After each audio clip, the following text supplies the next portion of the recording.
Bonjour et bienvenue sur l'espace dédié au site mécaniqueuniverselle.net, le site qui vise à démontrer que l'humanité a du sens et donc chaque humain qui apparaît sur cette planète travaille à ce sens. Donc nous avons tous du sens, notre vie a du sens.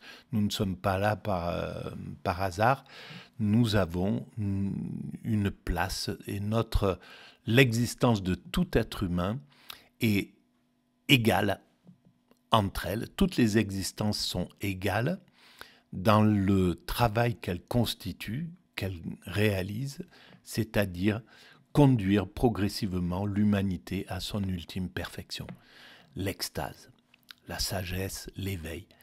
Tout être humain qui apparaît sur cette terre donne la totalité de son existence à cette œuvre et par cela est égal avec tout être humain. Qu'il vive 1 heure ou qu'il vive 100 ans, qu'il soit le plus pauvre ou le plus riche, qu'il soit le plus influent ou le moins influent, il donne exactement la même chose à cette œuvre incroyable qui est l'évolution de l'humanité. Alors, je vais reprendre la fin de la lecture du Ainsi parlait Zarathustra. C'est sans doute la dernière vidéo. Donc c'est la fin. Nietzsche éclaire un petit peu le sens de ce qu'il voudrait pour l'humanité d'une certaine façon. Il me semble, hein, moi c'est une vision atypique et non professionnelle, on va dire. Hein. C'est vraiment, je suis un philosophe entre guillemets, autodidacte et qui n'a pas de bagage universitaire suffisant pour en parler de façon... Mais voilà, je ne me prive pas de donner mon point de vue quand même. Voilà, donc on va écouter et puis éventuellement je mets un petit peu mon grain de sel là-dedans. Toute joie veut l'éternité de toutes choses. Elle veut du miel, du levain, 1 heure de minuit pleine d'ivrogne. Et alors, si toute joie, c'est la joie, c'est, à mon sens, c'est la joie dont parle aussi Spinoza. C'est donc l'extase d'une certaine manière. Et la joie cherche l'éternité. Et l'éternité, c'est l'extase. C'est-à-dire être posé dans le pur immédiat. C'est-à-dire ne plus avoir aucun souci. Un esprit vide qui est en contemplation. Et c'est l'extase, c'est le nirvana, c'est l'éveil, peu importe comment on appelle cet état. Mais en tout cas, dans cet état-là, on s'affranchit du temps. Voilà, on est hors du temps. Elle veut des tombes. Elle veut la consolation des larmes versées sur les tombes. Elle veut le couchant doré. Que ne veut-elle pas la joie? Elle veut toute la vie telle qu'elle est. Plus cordiale, plus affamée, plus épouvantable, plus secrète que toute douleur. Elle se veut elle-même, elle se mord elle-même. La volonté de l'anneau lutte en elle. Elle veut de l'amour, elle veut de la haine. Elle est dans l'abondance. Elle donne, elle jette loin d'elle. Elle mendie pour que quelqu'un veuille la prendre. Elle remercie celui qui la prend. Elle aimerait être haïe. La joie est tellement riche qu'elle a soif de douleur, d'enfer, de haine, de honte, de ce qui est estropié, soif du monde, car ce monde, oh, vous le connaissez, ô homme supérieur. Alors, à mon sens, c'est l'extase dont il parle, évidemment. À chaque fois, ça me rend de plus en plus concret cette idée selon laquelle Nietzsche parle de l'extase. La joie dans cet état, en état d'extase, tout ce qui vient est parfait. Que ça soit de la souffrance, de quelque chose, d'une sorte de déconvenu, enfin, tout est parfait. Donc, elle veut tout.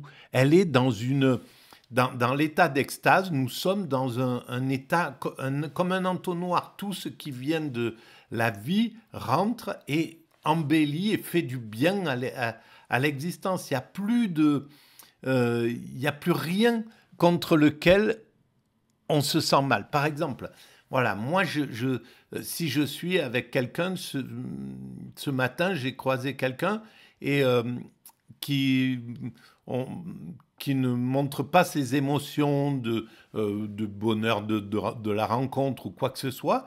Et ça m'a perturbé. Ça m'a perturbé parce que j'ai sans doute toujours besoin de me sentir en sécurité, qu'on m'apprécie ou voilà, d'arriver à détecter un signe de bienveillance dans l'œil des gens, ou je ne sais pas exactement, mais c'est quelque chose qui m'a un peu perturbé, mais très très légèrement, c'est rien du tout, c'est juste, j'ai remarqué ça et après je me suis dit, tiens, pourquoi je réagis à ça? En fait, elle est juste normale, c'est sa façon d'être, et toi, tu l'as interprété à ta propre façon, etc.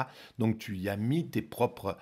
Eh bien, dans l'extase, ça disparaît parce on se pose aucune question sur l'autre. L'autre, il est là, il est tel qu'il doit être exactement. Et c'est pour ça qu'on va vers cet état de perfection. Parce que dans cet état de perfection, c'est un respect absolu envers tout, envers chaque être humain.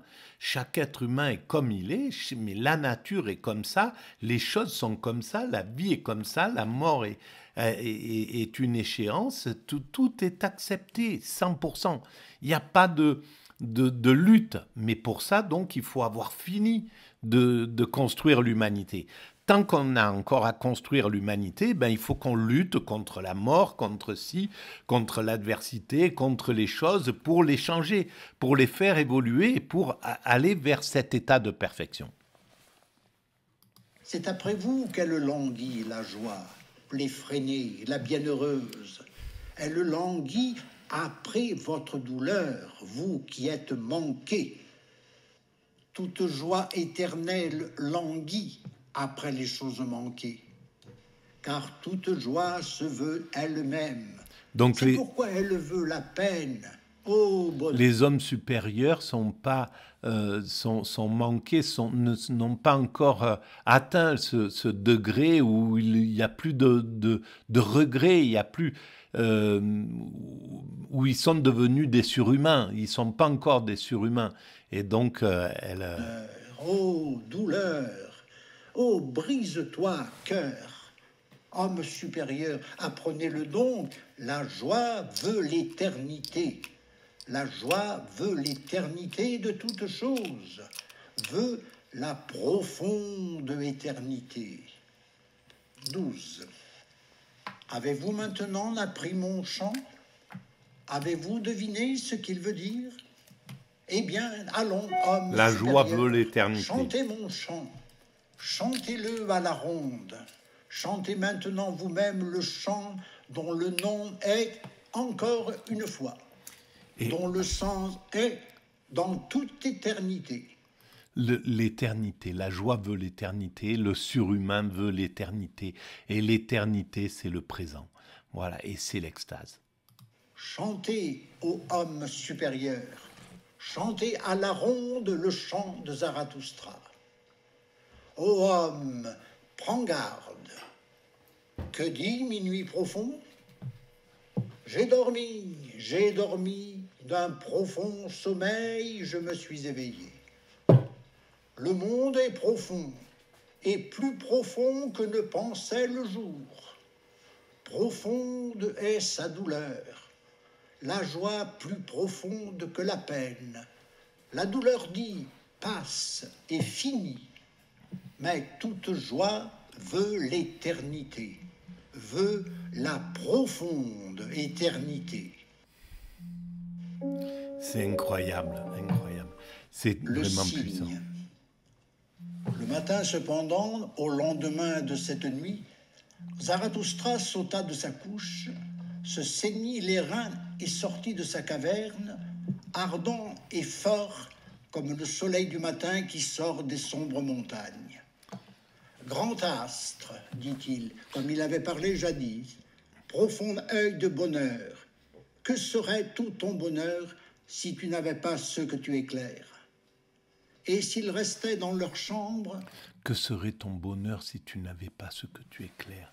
Donc si tu n'avais pas fait la création de Dieu, donc si tu n'avais pas, s'il n'y avait pas l'humain, s'il n'y avait pas la vie, s'il n'y avait pas l'écosystème, s'il n'y avait pas cette chose, que serait ton bonheur? Donc il y a vraiment quelque chose, l'astre, c'est le divin en somme, l'origine de la création de l'univers, ce qui a mis en œuvre cet univers. tandis que déjà tu es éveillé et que tu viens donner et répondre, comme ta fière pudeur s'en fâcherait, eh bien, ils dorment encore, ces hommes supérieurs, tandis que moi, je suis éveillé. Voilà. Donc tu as créé ce monde et il dorment encore. L'humanité ne cherche pas à comprendre pourquoi, quel est son rôle, qu'elle a un sens, qu'elle doit construire ce surhumain. On peut lui en vouloir d'être aussi assoupi encore. Tu éclaires pourtant le monde et tu essayes de montrer la réalité des choses. Et tes créatures ne t'écoutent pas. Ne sont pas là mes véritables compagnons. Ce n'est pas eux que j'attends ici dans mes montagnes. Je veux me mettre à mon œuvre et commencer ma journée. Donc ce n'est pas... Ils ne comprennent pas quels sont les signes de mon matin. Le bruit de mon pas n'est point pour eux le signal du lever. Ils dorment encore dans ma caverne. Leur rêve boit encore à mes chants de minuit.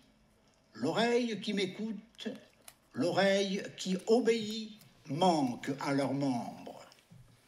Zarathustra avait dit cela à son cœur, tandis que le soleil se levait. Alors, il jeta un regard interrogateur vers les hauteurs, car il entendait au-dessus de lui l'appel perçant de son aigle. « Eh bien, cria-t-il là-haut, cela me plaît et me convient ainsi. Mes animaux sont éveillés, car je suis éveillé. Mon aigle est éveillé, et comme moi, il honore le soleil. Avec des griffes d'aigle, il saisit la nouvelle lumière. Vous êtes mes véritables animaux. Je vous aime. Mais il me manque encore mes hommes véritables. » Ainsi parlait Zarathustra. Mais alors il arriva qu'il se sentit soudain entouré comme par des oiseaux innombrables qui voltigeaient autour de lui. Le bruissement de tant d'ailes et la poussée autour de sa tête était si grand qu'il ferma les yeux. Et en vérité, il sentait tomber sur lui quelque chose comme une nuée de flèches lancées sur un nouvel ennemi. Mais voici. Ici, c'était une nuée d'amour sur un ami nouveau.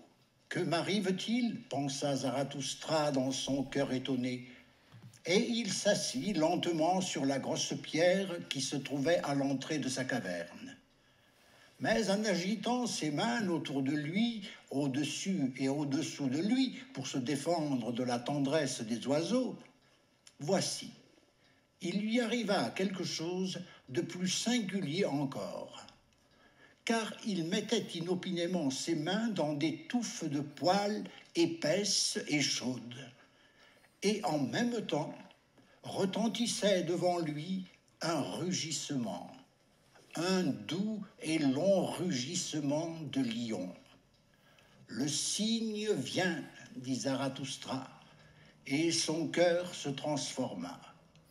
Et, en vérité, lorsqu'il vit clair devant lui, une énorme bête jaune était couchée à ses pieds, inclinant la tête contre ses genoux, ne voulant pas le quitter dans son amour, semblable à un chien qui retrouve son vieux maître. Les colombes, cependant, n'étaient pas moins empressées dans leur amour que le lion, et chaque fois qu'une colombe voltigeait sur le nez du lion, le lion secouait la tête avec étonnement et se mettait à rire. En voyant tout cela, Zarathustra ne dit qu'une seule parole. Mes enfants sont proches, mes enfants. Puis il devint tout à fait muet. Mais son cœur était soulagé, et de ses yeux coulaient des larmes qui tombaient sur ses mains. Et il ne prenait garde à aucune chose. Et il se tenait assis là, Je viens de perdre le fil. sans se défendre davantage contre les animaux. Alors les colombes voletèrent çà et là, se placèrent sur son épaule en caressant ses cheveux blancs. Et elles ne se fatiguèrent point dans leur tendresse et dans leur félicité. Le vigoureux lion, cependant, léchait sans cesse les larmes qui tombaient sur les mains de Zarathustra en rugissant et en grondant timidement. Donc Zarathustra avait atteint l'extase. Le lion le lèche comme le lion léchait sans doute les extatiques, les premiers chrétiens extatiques qui rentraient dans les arènes et qui étaient dans un état d'extase. Vraisemblablement, c'est pour ça que c'est pour ça que le polythéisme romain a flanché. La force a flanché devant l'amour en réalité. Les Romains ont adopté le christianisme alors que ils avaient la force de leur côté, et de l'autre côté, il y avait quelque chose qu'ils ne comprenaient pas. Cet amour qui était toujours dissipé, même si on leur faisait du mal, et ben, ils acceptaient leur sort. Et je pense que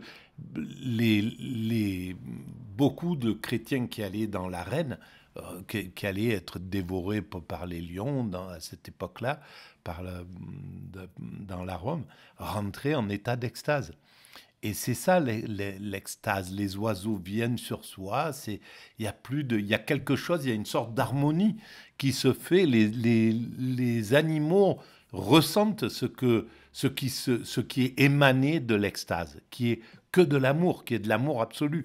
Et donc il y a quelque chose de particulier. Ça n'a pas encore été étudié par la science. Mais les scientifiques sont en train de se poser, de s'interroger sur ce que c'est que l'extase. Ils commencent à faire des expériences sur des extatiques.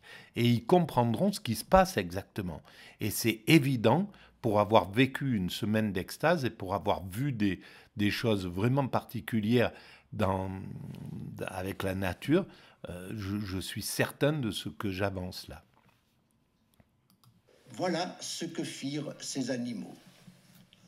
Tout cela dura longtemps, ou bien très peu de temps, car véritablement il n'y a pas de temps sur la terre pour de pareilles choses. Voilà. Donc, c'est encore une preuve de l'extase, parce que l'extase abolit le temps. On est dans l'instant présent, dans l'immédiat absolu, et donc il n'y a plus de temps dans l'immédiat. Le temps, c'est quand l'esprit se dit dans une heure, il faut que je fasse ça, demain j'ai ça à faire, après-demain il faut ça, j'ai tel âge, etc., etc. L'année prochaine j'aurai un an de plus. Toutes ces questions qui sont là, qui font que on vit dans la conscience ordinaire. Là, par exemple, j'ai des échéances. Je sais qu'il est 11h et quelques. À midi, il faut que je mange. À 2h, j'ai rendez-vous à tel endroit, etc., etc. Donc, j'ai tout ça dans l'esprit et donc je ne suis pas dans l'immédiat. Je suis, même si cette vidéo, je la fais en étant dans l'immédiat, mais mon esprit n'est pas immédiat. Il est obscurci par le passé, il est complet du futur. Et l'immédiat, c'est vraiment l'instant présent absolu. Et donc, il parle de ça, Nietzsche, à mon sens. Les hommes supérieurs s'étaient réveillés dans la caverne de Zarathustra et ils se préparaient ensemble à aller en cortège au-devant de Zarathustra afin de lui présenter leur salutation matinale. Eh bien, ils vont être bien reçus. Ils avaient remarqué qu'il n'était déjà plus parmi eux. Mais lorsqu'ils furent arrivés à la porte de la caverne, précédés par le bruit de leurs pas, le lion dressa les oreilles vivement et, se détournant tout à coup de Zarathustra, sauta vers la caverne avec des hurlements furieux. Les hommes supérieurs, cependant, en l'entendant hurler, se mirent tous à crier d'une seule voix, et, fuyant en arrière, ils disparurent en un clin d'œil. Mais Zarathustra lui-même, abasourdi et distrait, se leva de son siège, regarda autour de lui, se tenant debout, étonné. Il interrogea son cœur, réfléchit et demeura seul. « Qu'est-ce que j'ai entendu » dit-il enfin lentement. « Que vient-il de m'arriver » Et déjà le souvenir lui revenait, et il comprit d'un coup d'œil tout ce qui s'était passé entre hier et aujourd'hui. « Voici la pierre, dit-il en se caressant la barbe. C'est là que j'étais assis hier matin, et c'est là que le devin s'est approché de moi. C'est là que j'entendis pour la première fois le cri que je viens d'entendre, le grand cri de détresse. Ô homme supérieur, c'est votre détresse que me prédisait hier matin ce vieux devin. C'est vers votre détresse qu'il voulut me conduire pour me tenter. Ô Zarathustra, m'a-t-il dit, je viens pour t'induire à ton dernier péché. À mon dernier péché, s'écria Zarathustra. De vouloir devenir, de vouloir apprécier les hommes supérieurs.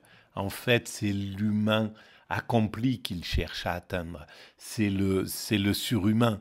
Et ce surhumain, c'est l'extatique. Ça n'a rien à voir avec l'homme supérieur.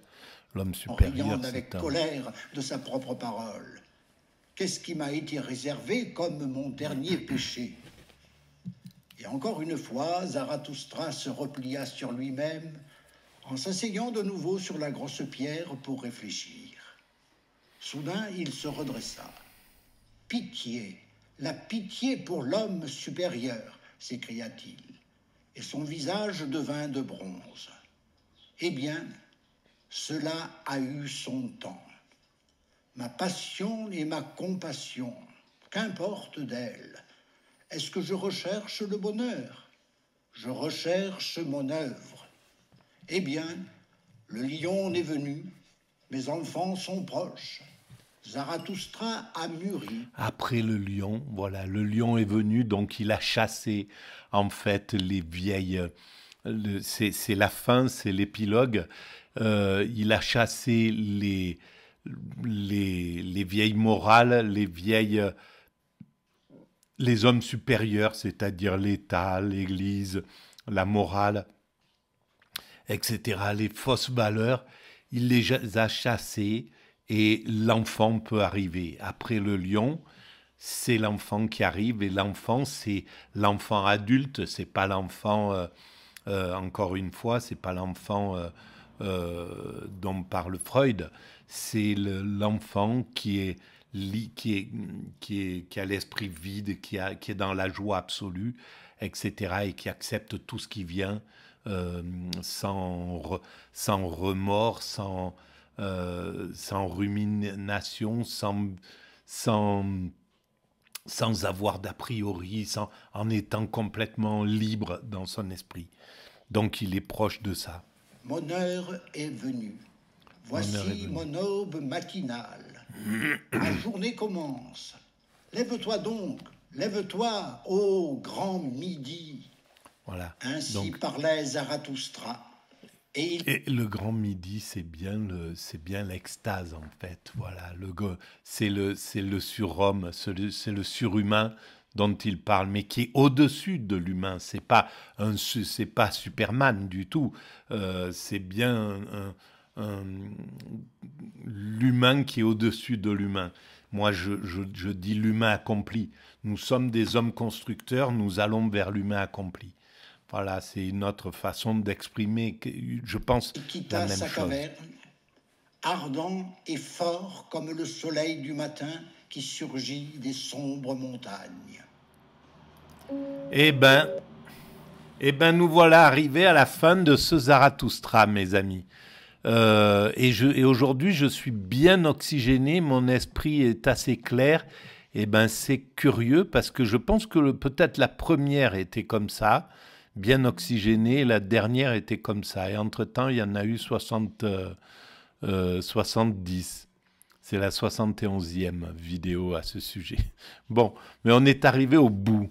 Voilà, encore une fois, on bouscule le regard le regard familial qui était posé sur moi, celui qui ne va pas au bout des choses. Alors que finalement, quand j'ai fait le bilan de